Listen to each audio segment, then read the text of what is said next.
लोग कहते हैं कि पैसा सब कुछ नहीं है, लेकिन बहुत कुछ है।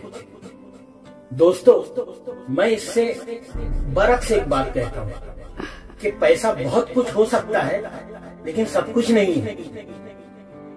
पैसे से आप बहुत कुछ खरीद सकते हैं, मगर दिल का सुकून और दिल की खुशियां नहीं खरीद सकते। पैसे की अमीरी तो आम बात है, बहुत सारे अमीर आपने देखे हैं। दिल की अमीरी अल्लाह किसी किसी को ही देता है। आदमी को बस दिल से अमीर होना चाहिए, क्योंकि पैसों से तो आप सिर्फ जरूरतें खरीद सकते हैं। इन बच्चों को देखिए, जो अमीरों का एक खेल जो आम तौर पर अमीरों के लिए मशहूर है, स्नूकर या ब्लेयर्ड्स जिसे कहते हैं, ये खेल रहे हैं।